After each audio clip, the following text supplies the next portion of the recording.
your ears. This nation will rise up. Welcome to the Elemental Health Podcast.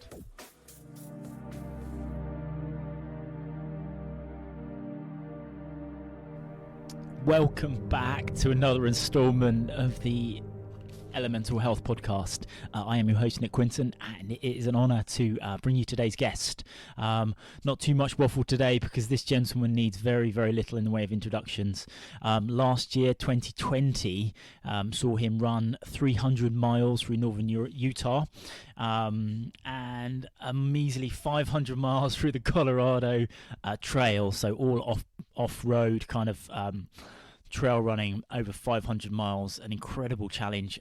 Not only that, and recently he's run 100 miles on 0 calories. So I have to think about that and say it again, 100 miles on 0 calories. Quite incredible, but one of the most humble guests I've ever had on the show. It's an honor to have Mike with us.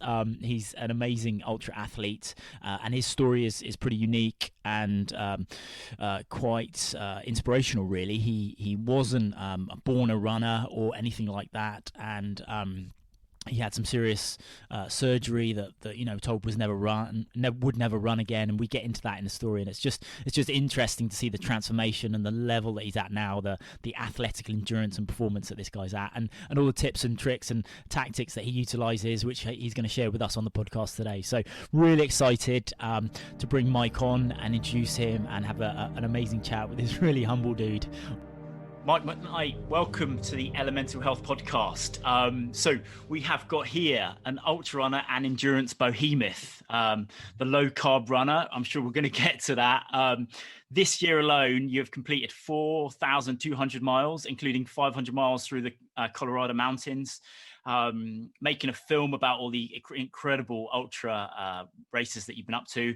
And not only that, you've been hauled to an emergency room with a shattered vertebrae, told you never walk again. 15 months later, you're running an ultra marathon. So, I'm so excited to bring you to my audience and have this conversation, Mike. And I know that we're going to get into all sorts of really interesting topics and subjects. Welcome to the podcast. What are you up to the moment? What is going on with you? Well, it's 10 a.m. in northern Utah right now. So I've just been working a little bit, taking care of the kids. And then as soon as we're done with our podcast, going to go for a run. Nice, man. So it's hard to know where to start with guys like you, man. So, let's kind of break it down and kind of hear a little bit about your journey. So you weren't always an ultra runner. You weren't born an ultra runner, and I just want to understand where this passion has come from to get out and compete at quite a high level and just endure and go on these very long expeditions, and where that passion's come from and kind of the journey for you to get there, because I know you've had challenges along the way, and I'm interested in kind of the journey. Yeah, it's kind of weird. It's weird, and then like for people who believe in coincidences, it's very coincidental. For those who don't believe in coincidences, it's like definitely been a part of my plan for a long time without me realizing it. But I grew up on a dairy farm here in northern Utah. So where me and my wife and kids live right now is about 15 minutes from where I grew up. My parents are still out there. My dad hasn't lived in a different city, even a different house, for his whole life, aside from the house he grew up in. And he built a house like half a mile from his parents, and he's lived there his whole life. So with that, there's a family dairy farm that I grew up on, and I spent the majority of my time working on that. So basically because of that, and then having my schooling, I didn't have a lot of time to do anything, including physical activity. So I didn't grow up doing any kind of sports. I decided to give football a go when I was a sophomore in high school. And just with that, our football coach required track if you were on the football team. So I did track, but I came in either second to last or last at all of my track races. I didn't really enjoy track at all. In retrospect, I don't know why I stuck with football, because I wasn't good at it and I never played. So I didn't really have a good relationship with physical activity at all throughout high school.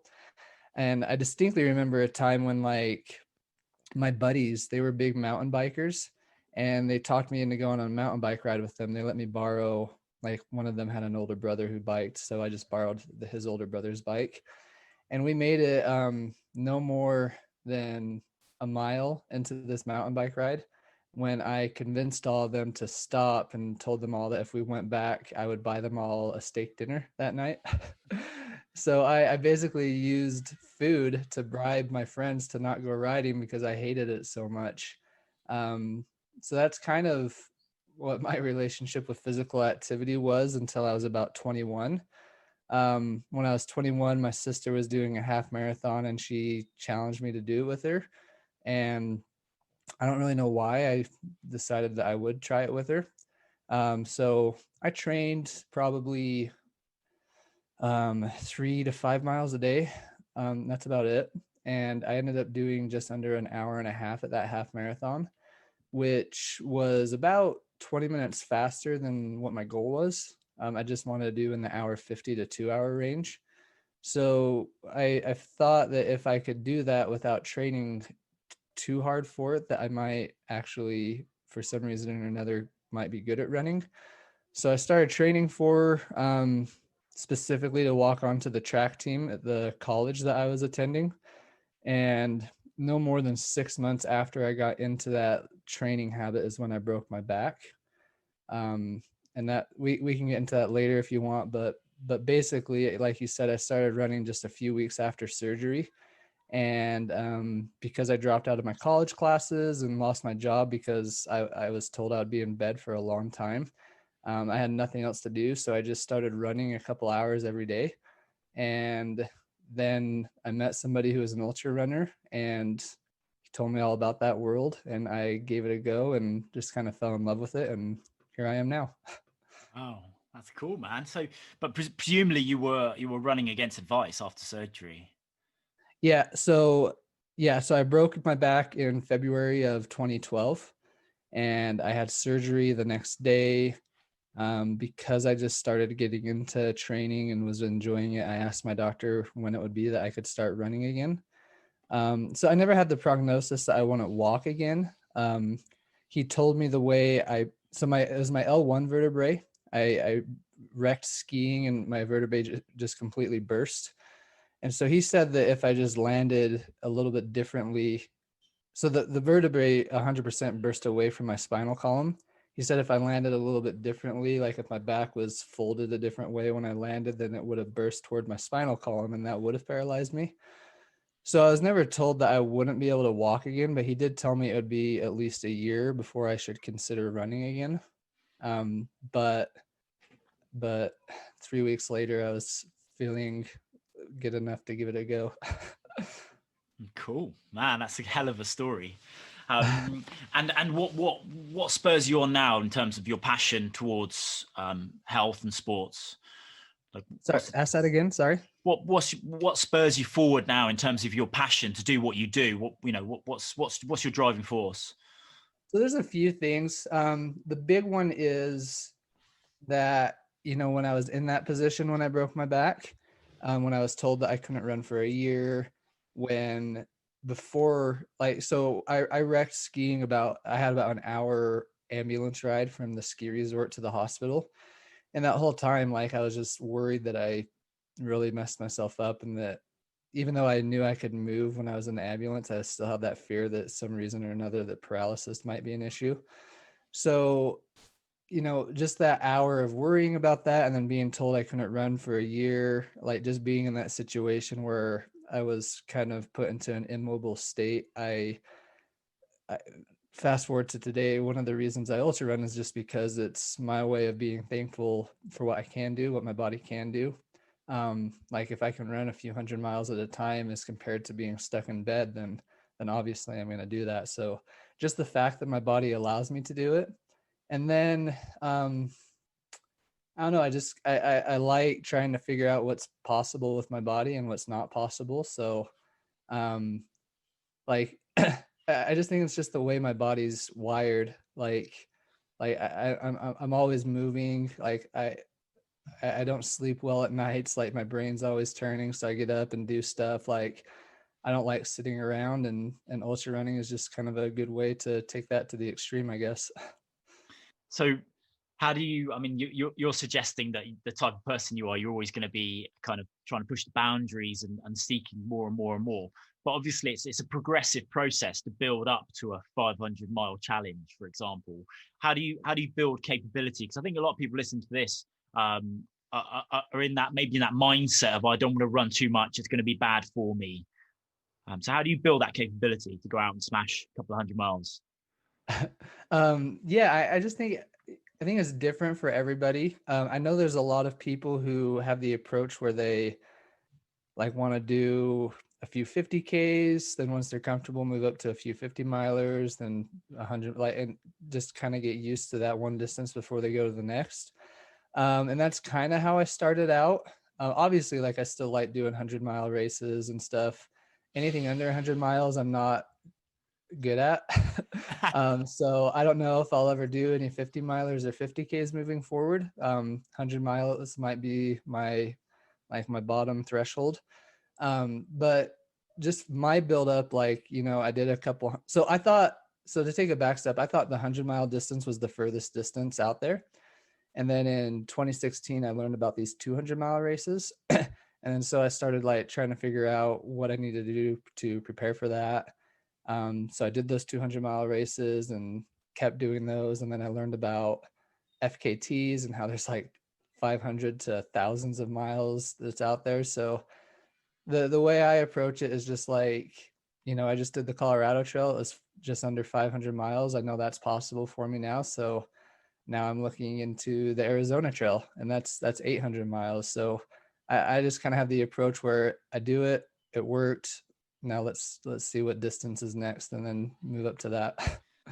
Yeah, man. That's I don't think there'll be that many people listening that will think I'm not bothered about doing 100 miles. Under 100 miles isn't worth my while. But that's funny comment, man. So, I mean, like if like I'm just not good at like those. Like I'm the thing that I found that I do fairly good at is just going at a steady pace for a very long time. Like if you put me up against like Hayden Hawks or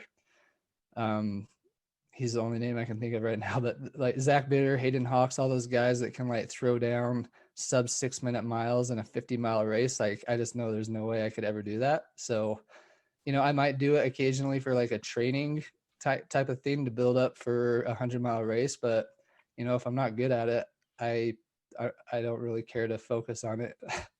okay. So That might be a bad way to look at it. No, well, I don't think so. I think it's perspective, isn't it? But so when you go out to do these challenges, these events, have you got the competitive mindset, or are you doing it for another intrinsic reason? Like what's the motivation behind it? Do you consider yourself an athlete competing against a field? I think it's a combination of a lot of things. Like I'll train for my race as if I'm going to be competitive for it. Like I'll devise a training plan. I'll stick to the training plan. I'll eat very clean for me, and just really prepare for that race in hopes to perform well. But when the day comes, I've finally gotten to a point where I don't worry as much about the competition. I'm there. I focus on myself. I focus on what I need to do to get to the finish line. So yeah, I'm competitive in the buildup, but once I get there, I just kind of flush everybody else out and just kind of focus and run according to how my body's feeling, really. And is if there weren't events for you to take part in, would you, like this year, presumably there haven't been that many events taking place. So would you still go out and do these challenges? Like where's the balance between competing to rank and to take part in the events versus your own kind of intrinsic, let's just go and run 100 miles? Yeah, so this year's been interesting because I think there's a lot of runners who are in this same boat where, at least for me, I didn't really look into FKTs that much. And then this year with the races being canceled, unless you're just going to run every day and not really do anything, which is fine. Like really FKT attempts were kind of the only option this year. One of the only options.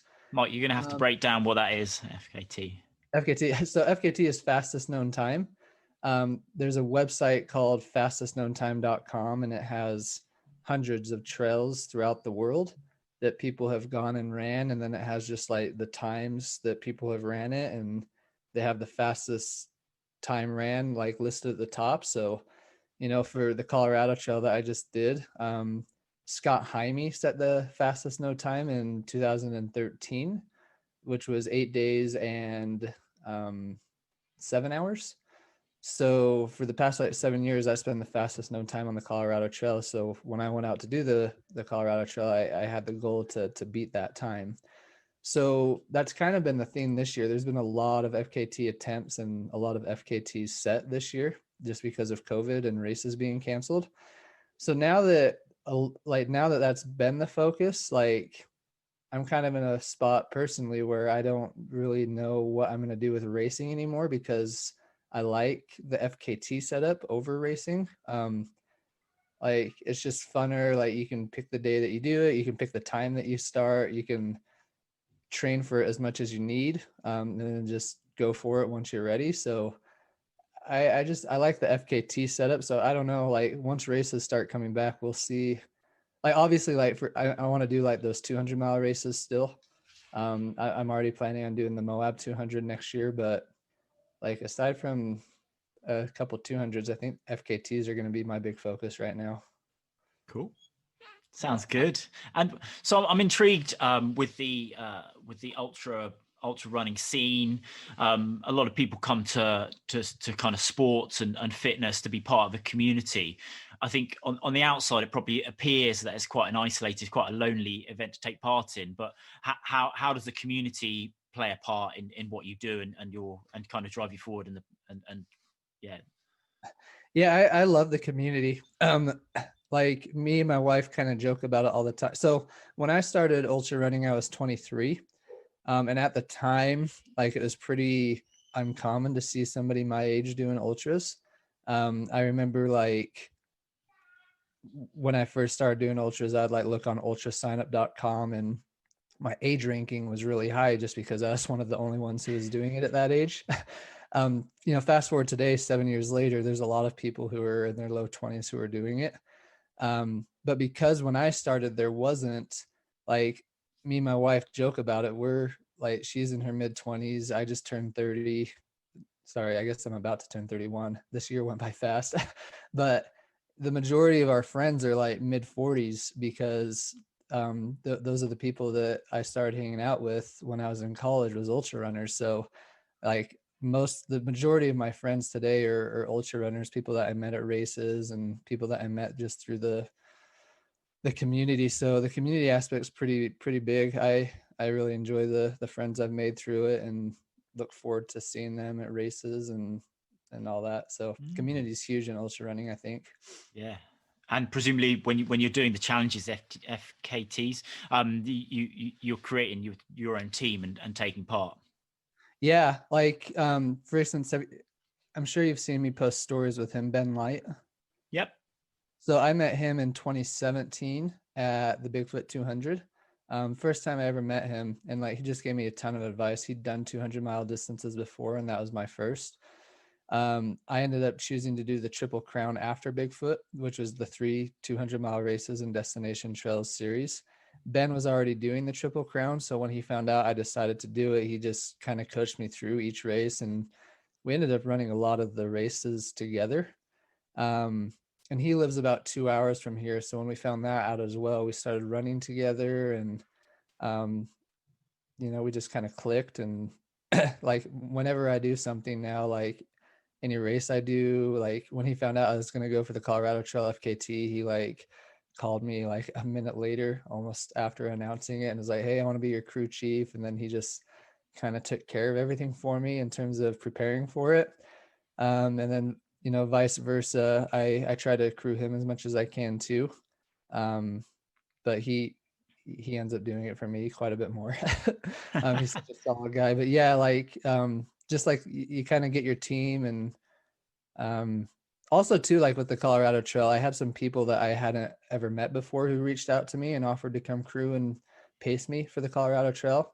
So that kind of goes back to just how awesome the ultra running community is, that some people that I've never even met would volunteer a few days out of their week to come to Colorado and help me out. So just the whole community is pretty awesome. And even if you do have like your set team, there are those people that are willing to help anybody.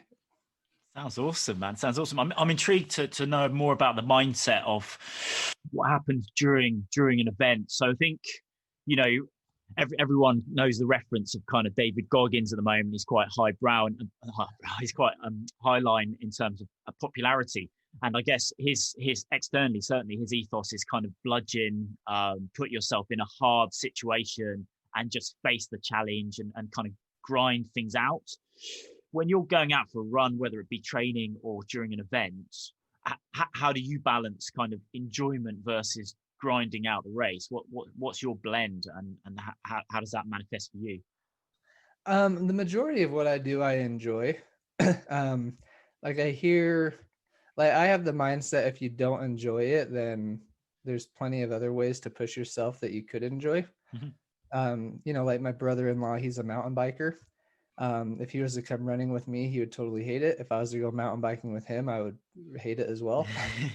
Even though I do mountain bike occasionally for cross training, but at his level, like there's no way I could keep up with him and he would just crush me. So like, if you don't enjoy it, then I think then maybe look into something else. Or just like give it a few weeks, because when you do start out running, it is kind of an unenjoyable process just because you're getting your body used to it. So I would say like wait it out and see if you start to enjoy it. But if you've been trying it for months and you just don't enjoy it, then, you know, look into something else. But for me, I enjoy running. So the majority of time I enjoy my training runs. I enjoy the majority of the races that I do. There are low moments which you have to push through, but overall I enjoy it. On days when I might not be feeling it, like I'm a little bit more tired or I'm a little bit more sore, I do a pretty good job at just kind of blocking everything out and just kind of zoning out and like getting through it. So I think an ultra runner's ability to zone out is very important, especially as you start to get into those 100-mile races, 200-mile races, like you're out there for days at a time sometimes. So you got to really be good at just kind of zoning out and not looking at your watch every mile. Just kind of, I don't know. The mentality thing is sometimes hard for me to explain just because it's so different for everybody. But basically it always just comes down to learning to enjoy it. And then when you're not enjoying it, just zone out until you can start enjoying it again is kind of how I approach it. I think that's good advice, man. And I certainly don't coach in the mindset of doing something that people don't like and kind of bludgeoning something and just pushing yourself for hardship's sake, because I don't see there's any longevity in that. Do you know what I mean? Yeah. And sorry. I was going to say with that you reminded me of something. Like if you usually enjoy it and then you kind of hit this spot where you're not enjoying it, like it's been a few weeks since you've enjoyed your last run. Like there's a person that I was coaching. We're taking like a 2-month break right now and he's just kind of running for fun. But that's kind of what I feel somebody needs to do to start enjoying it again. Like if you're not enjoying it, and it could be because you're just so focused on getting better, getting faster, hitting that run and following the structure and the schedule, where you just kind of, it becomes more of a chore and a task. So if you ever reach that point, I do think it's important to take a couple extra recovery days. And I use the word recovery day because I know there's people out there that have the no rest day approach. That's fine, but you're going to burn yourself out most likely. So look at it as like a recovery day, not a rest day. Like recovery is a part of your training. So take a couple extra recovery days, run for fun, like lower the time a little bit if you need to, mix it up with some cross training, but just kind of get back to doing it for fun and not necessarily following the structure. That's good advice, man. I'm sure there'll be lots of people that could be intrigued by the way that you structure your training, etc. So let's dive into some of the nitty gritty of kind of how you set yourself up in terms of your daily routines for training, running, etc. So your Instagram handle, the Low Carb Runner. So what's your ethos and mindset when it comes to nutrition? What overarching? So I think it's different for everybody. Like I don't tell everybody like it works for me, so it's going to work for you. So try it. It works for me, so I do it. I think that overall though, like ultra runners are known for eating a lot of junk. Like there's always the joke that an ultra run is just basically a catered, a buffet run, or like a run catered with a buffet or something like that. Like ultra runners love to eat.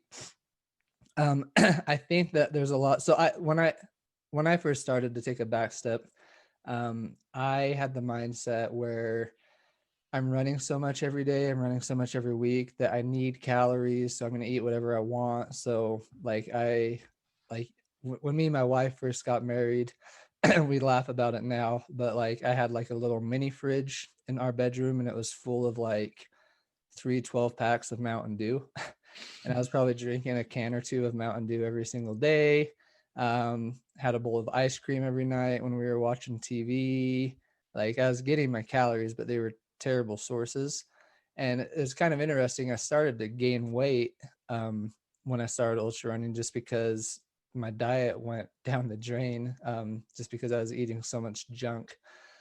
So I think that before I really go into the low carb thing, I think ultra runners and just everybody in general, like whether you're vegan, low carb, vegetarian, paleo, fruitarian, whatever it is, like I feel that the concept of eliminating processed food, eliminating foods with added sugars, like I feel like that's kind of a universal thing that people should look into.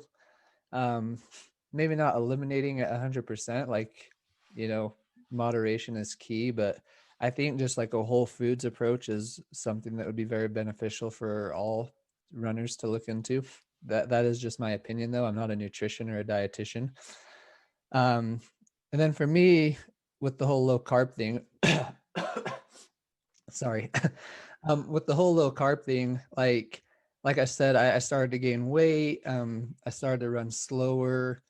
I noticed that I would fall into this cycle where I would puke at races because I was eating too much, or I would lose a lot of energy because I would stop eating to try and stop puking. So I was either puking or I either had no energy. And I just had this like year and a half period where I was just blowing up at all of my races. And it started to frustrate me. So I met Jeff Browning and Zach Bitter, who are pretty iconic in the low carb world for runners, especially. Told them my issues, and then they explained the whole keto low carb approach to me, and basically explained that you teach your body to burn fat for fuel and glucose. So it's not like that. That's the thing that people get confused. It's not just a method to try and be 100% fat burning. It's a method to be efficient at burning both fat and glucose. And so basically they just taught me that if you become fat adapted, then theoretically, whenever you run out of carbohydrate, glucose in your system, then your body can just naturally switch over to fat burning. And once it does that, you kind of become in a situation where you're basically bonk proof. I don't know if that's a term do you use that term over there? Yeah. Okay. Yeah. So basically, if you become efficient at burning fat, then you can effectively become bonk proof. So that made sense to me. So I just kind of dove into keto a day or two after they taught that style to me.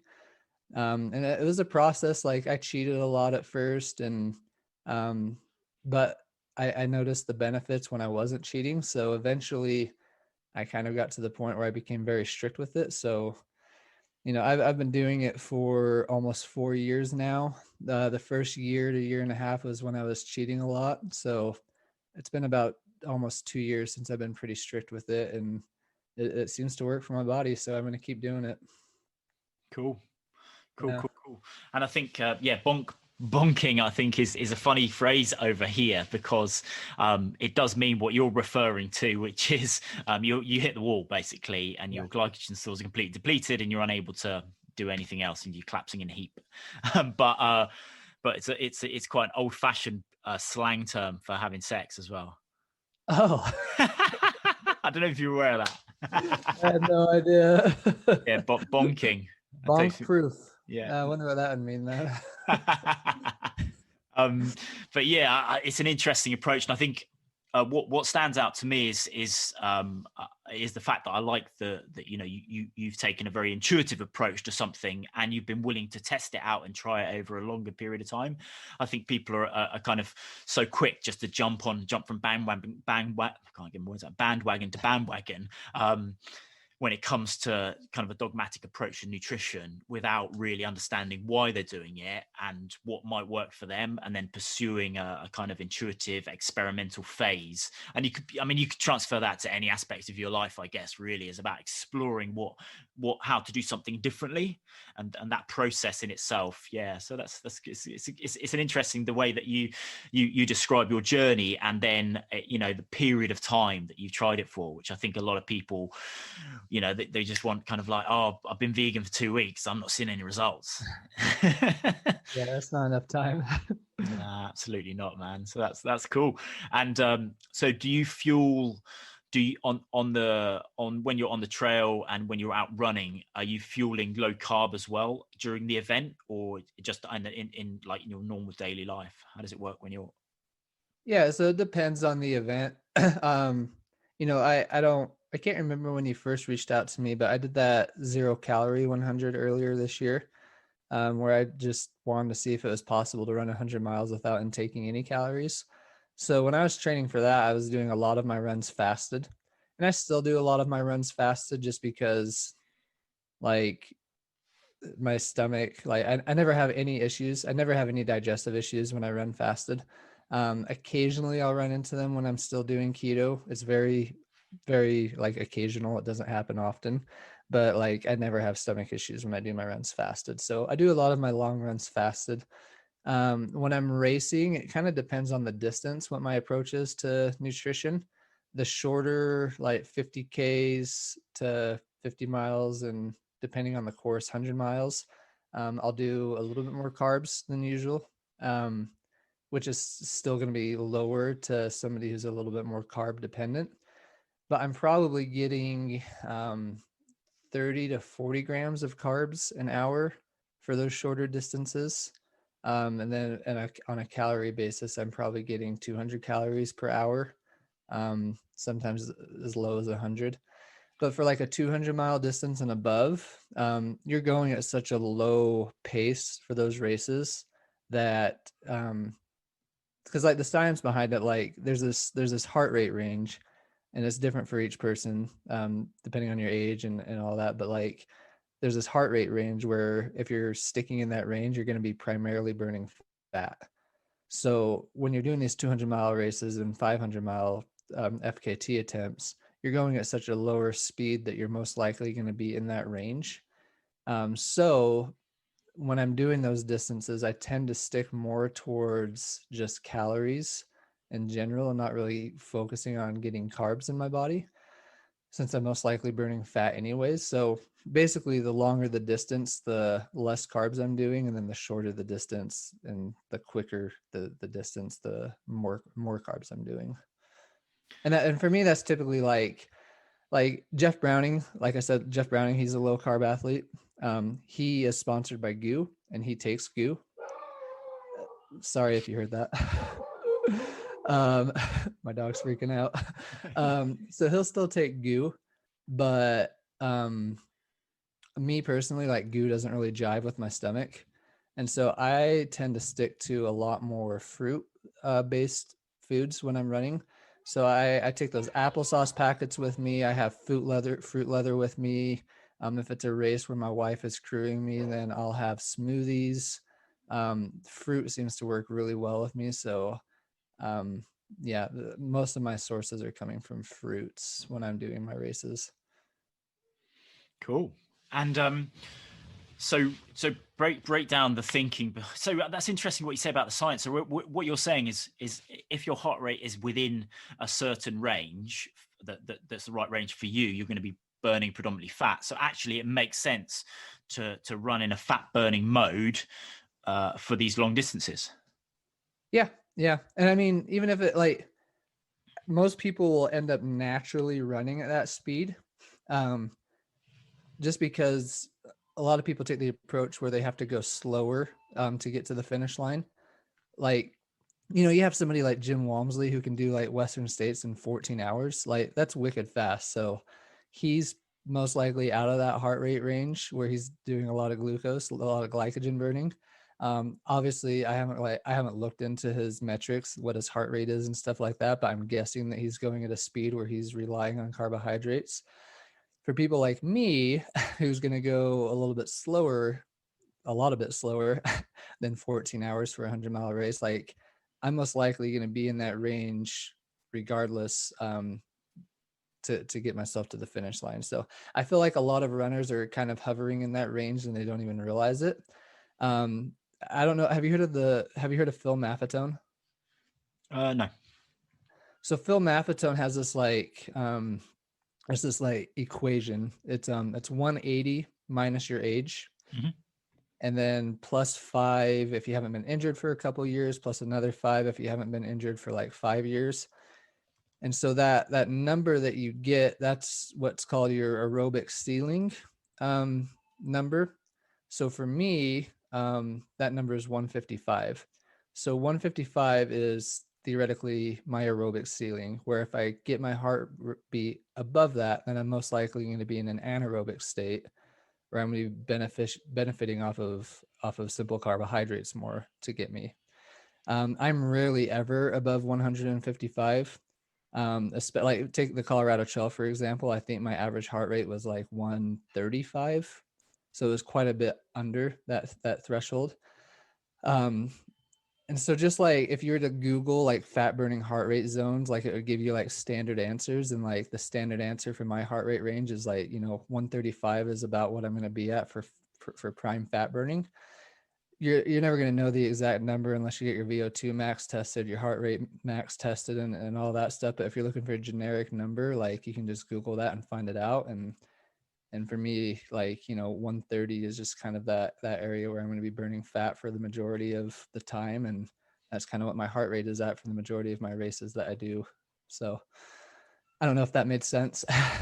No, that's really interesting, and it's a science I'm not that familiar with, to be honest. I'm not an endurance athlete, so, and none of my guys are, to be honest with you.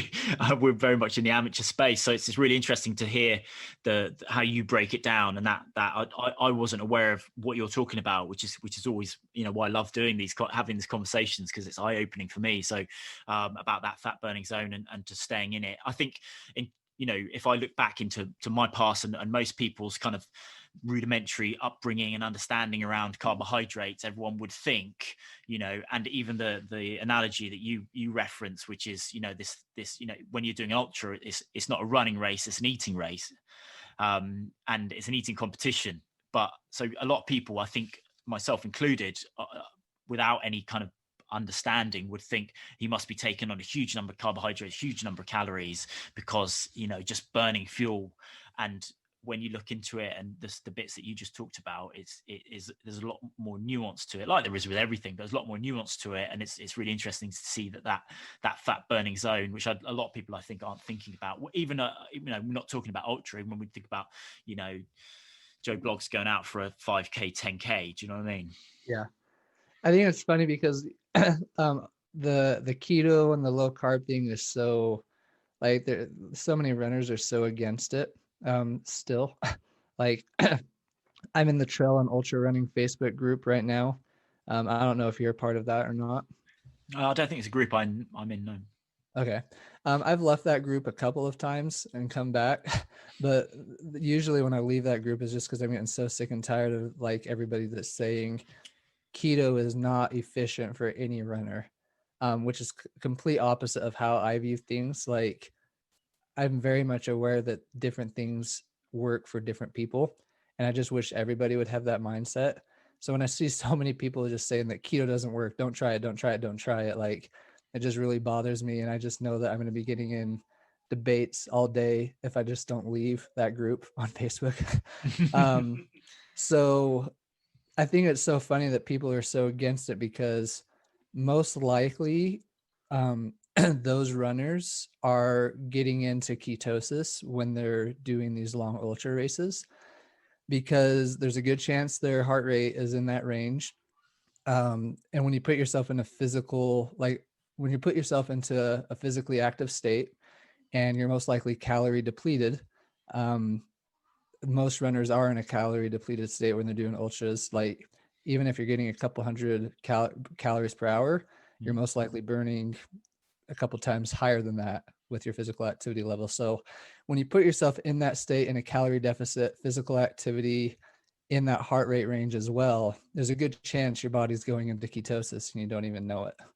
And the point, like to give an example, like marathoners sometimes are even in that situation, because you hear so often the story of people who say they did their marathon, they did so good until about mile 17, they hit a wall, they had no energy, and then like 4 miles to the finish, they somehow clicked and were able to finish strong. What happened was their body depleted the glycogen storage. It had a few miles where it just felt like it was starving because it hardly ever gets into a fat burning state. And then when they bounced back and run strong to the finish, their body figured out that it had a huge, massive storage of fat to use for fuel, started burning that fat, and then they got their second wind and got to the finish. So most runners are most likely experiencing ketosis during ultra races without even realizing it. So I've always thought it was funny that people are so against it when they're most likely utilizing it without realizing it. Yeah, that's very, very good commentary there. I think, and I've been that guy. My first marathon in London, 2007, 2008, long time ago now. It seems like I did exactly that. Hit mile 18, kind of completely what I'd consider bonked out almost. Managed to keep it together for a couple of miles, and then last couple of miles, obviously I was exactly what you described. You get your second wind and you push through. So it's interesting to hear that reference of what's going on in terms of your fuel systems, fuel supplies. And this is way before I had any kind of understanding about nutrition or any of that sort of stuff. So yeah, that's good to hear that. Okay, switching for a little bit then. So I'd like to know kind of what you get up to in terms of managing injuries and recovery in your because it appears certainly from following you, Mike, that you are constantly out on the trail doing long runs. So obviously that's taking its toll. I'm interested in kind of what injuries crop up for you, how you manage those, and what you do in terms of recovery to ensure that you can go out and continue to do the long distance running. Yeah, so I guess this is a good segue out of it. I'll finish talking about nutrition by saying that I feel like my nutrition is one of the big reasons I've been able to recover so well.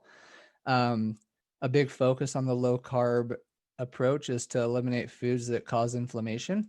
Inflammation slows down recovery. And so I have noticed, and this is one of the big reasons I've stuck with keto and low carb, is I've noticed that my recovery is a lot quicker, and I'm injured a lot less ever since taking this approach. And running is important to me. The longevity of it's important to me. So obviously if I'm recovering quicker and not getting injured, then I'm going to stick with low carb. So low carb, eliminating high inflammatory causing foods has been a big thing for me. And then the other thing is strength training. I'm a huge believer and advocate for strength training for runners. To share a story with that, in 2017 when I did the Triple Crown of 200s, I wasn't strength training, and that was also, so it's kind of a 2-in-1. That was also when I first started keto, but I was cheating a lot. So in between the Triple Crown, so to give another backstory on the Triple Crown, like I said, it's those 3 200-mile races that Destination Trail puts on. In terms of time frame, you have 1 200 in August, 1 200 in September, and then 1 in October. So you're doing 3 200-mile races in the span of about 60 days. In 2017, I didn't run once between those races. And then after the first 200, so the second 200 and the third 200, I went into those 2 200s basically injured. Like Like I was having some nicks and pains that I couldn't quite resolve before I started. At Tahoe, I probably walked 120 miles of the 200 miles just because I had some severe IT band issues. And then at the Moab 200, I had to walk the final 40 miles because I had some shin issues. So 2017, didn't run in between the races, had issues at the actual races. My nutrition wasn't good and I wasn't strength training. It was about 6 months after that I started to be very strict with my nutrition, and then I started to strength train. So fast forward to last year, 2019, I had been eating clean for about a year and a couple months. I had been strength training for a year and a couple months. I did the Triple Crown again, and this time I probably took about 5 days off after each race, and then I was able to start running again. So I was running pretty consistently in between the races. I went into the races feeling good. I was fatigued, obviously, mentally fatigued, and just my body felt tired, but had no issues, no IT band pain, nothing to slow me down. Aside from like some steep uphill sections, I ran the majority of all of those races. Just had no issues. I was able to start running again fairly quickly after all three of them were done. And so the difference between those 2 years was night and day. And I attribute that to being very clean with my nutrition and strength training consistently each week. Amen to that, man. I think, and before, I don't want to get my soapbox out too much, but what you touched on there, nutrition is at the key of health, full stop, I would say. And that point you made about inflammation. So for me, I've been in clinical practice for 9 years now. Inflammation is the cause of ill health. People talk about viruses, very common term at the moment, disease, all these things, bacteria. Ultimately it's how your body responds, and that inflammatory response that makes people severely unwell. So if you're able to manage inflammation within the body, that is the solution to most illnesses out there. I'm sure there's someone will come back with some rare conditions where inflammation is not at the core, but my practice for sure is if you can manage inflammation within the body through good nutrition, then you're going to be a healthy being for sure. Yeah, and I know that there's like contrary studies out there on what foods are inflammatory. I have a lot of people that like tell me that, show me studies that say that red meat is inflammatory. That might be like a base by base thing. I don't know what your thoughts are on it, but I've noticed. So there's studies that say red meat's inflammatory, and there's studies that say gluten is inflammatory. I obviously take the red meat is not inflammatory approach, and that gluten is. And just in my personal experience over the past 4 years, I've noticed that when I'm like primarily eating red meat with a little bit of green veggies and a little bit of berries as well, like my inflammation levels are essentially nothing. Whenever I have tried gluten in these 4 years, my inflammatory response is almost instantaneously, and like it affects me very poorly. So I don't know what your thoughts are on that. It might be different on each person on an individual level, and you might have to experiment with that. But for me, like gluten is very inflammatory, so I avoid that 100% of the time. Yes, I feel the same as you in terms of those food types. But my view is one of, I would have got behind a science paper in the past and said, no, this is backed by science. I've moved away from that standpoint because I think that promotes a dogmatic view, and I don't want to be of that ethos really of any dogmas around, certainly around nutrition or anything really. But I think Paul Saladino has done some really interesting work, and his commentary, I can try and parrot around, what from an evolutionary standpoint makes sense. Where have we come from in terms of our animal past and our evolution, and what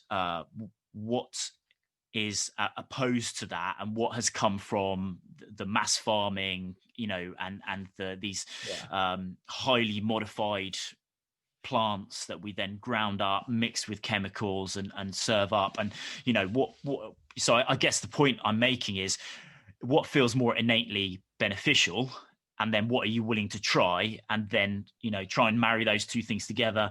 I've certainly been down the rabbit hole of kind of science is telling us X, Y, and Z, and I think we're so caught up in that at the moment. So I don't tend to subscribe to like a scientific standpoint, although it might sound a bit counterintuitive. I think I'm much of the opinion, sounds like you are, you've got to try it for yourself. Yeah. And understand what makes sense to you and what your narrative is around that. And it is going to be different. I'm sure there are lots of things that we could debate on here, and bring a vegan in, and I've interviewed vegans on my podcast, and they've obviously got their understanding and their fundamental views, and everyone's coming at things from a slightly different angle, which I completely respect. And it's up to the individual to try. Yeah.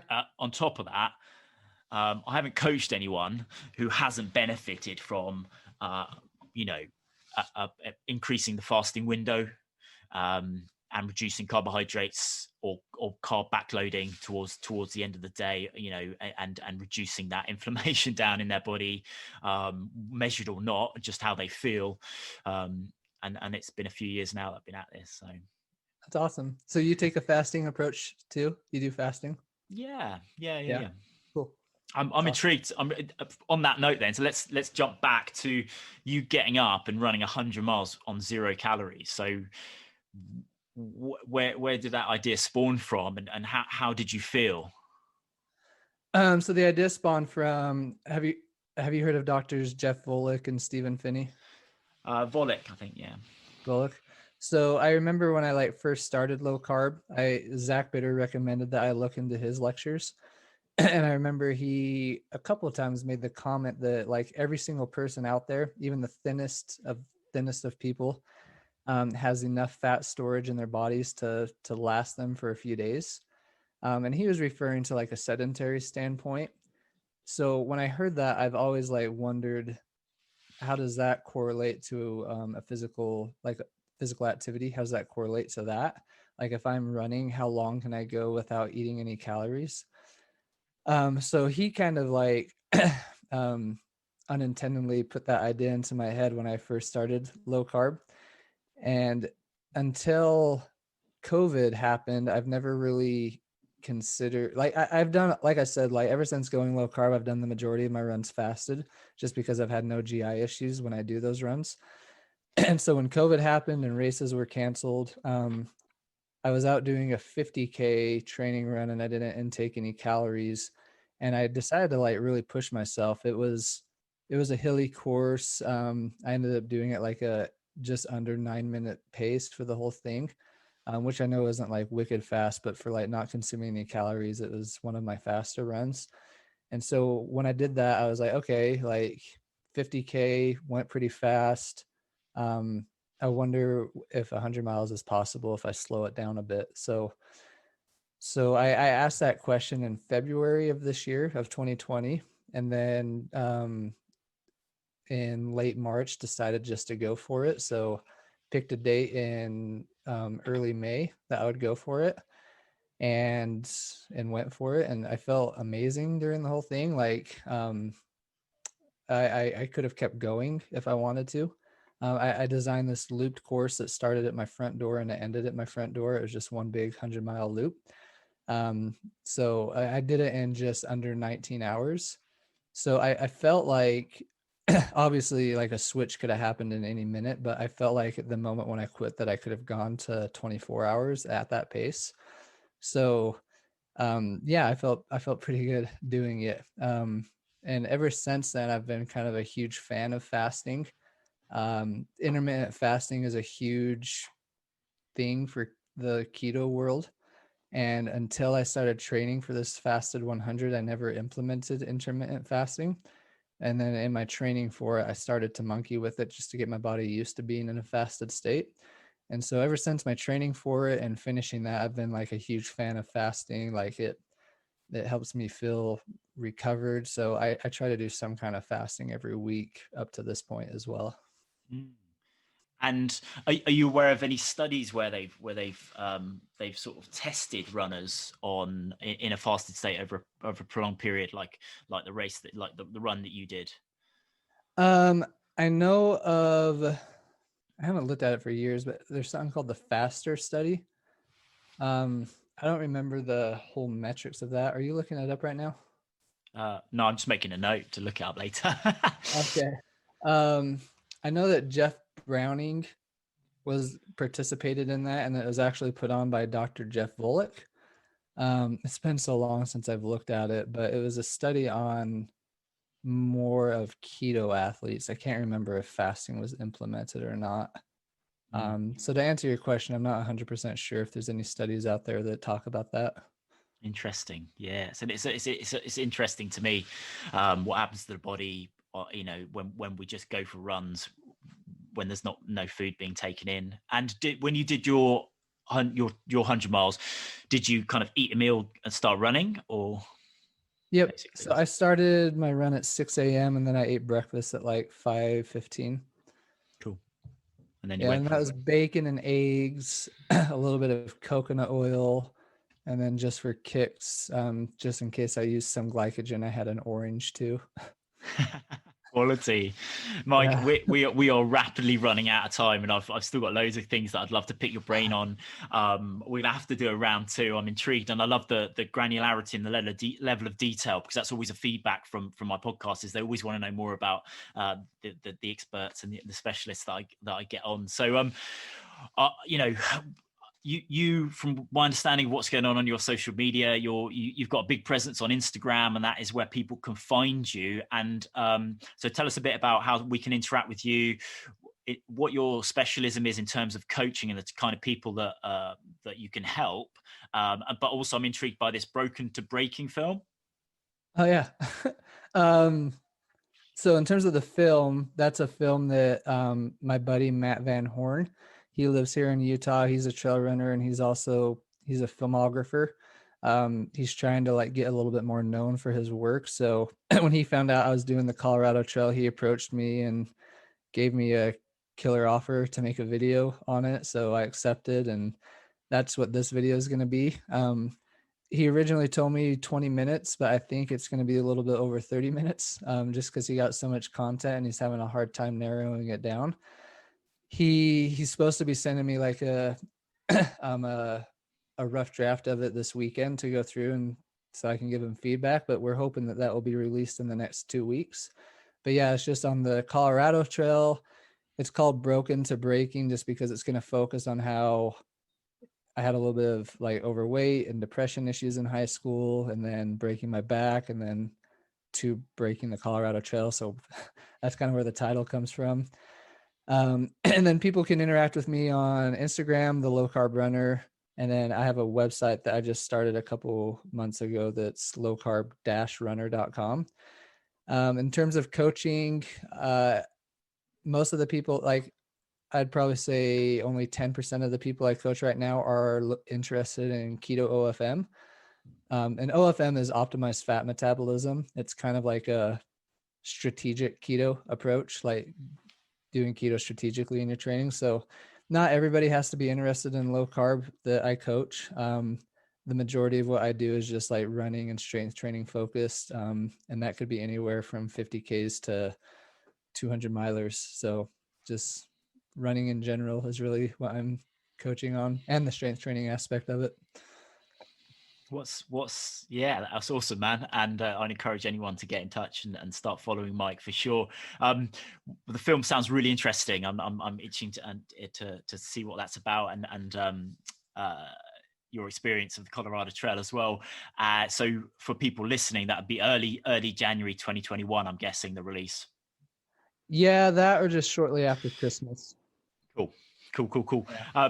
Just to finish off, Mike, what's driving you forward now? What's the future hold? I feel like you've accomplished a lot in your few years, 31 years, young man. What's next? So I'm gonna try something new in spring of next year. Something that there's a high variability that I'm going to fail. But I'm going to try and go for the 48-hour world record on a treadmill. I I hate the treadmill a lot, but where I'm at right now in northern Utah, you either need to get into road running, backcountry skiing, or treadmill running because there's so much snow. So, I do all of that. I backcountry ski, I road run, but I also do treadmill running as well, just because some mornings it's below 0 degrees Fahrenheit. So it's pretty cold. Yeah.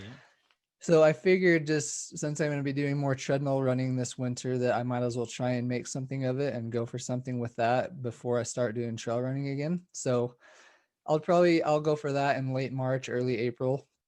And then once the trails start to dry out, I'm going to start preparing for an Arizona Trail FKT attempt. And my buddy Ben Light actually pitched this idea that I think is awesome, but he wants to start on one end of the Arizona Trail, and then he wants me to start on the other end.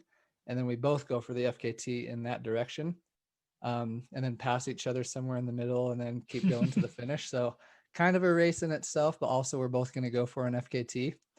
And then just the Moab 200 in October is kind of all I have set so far for next year. Cool.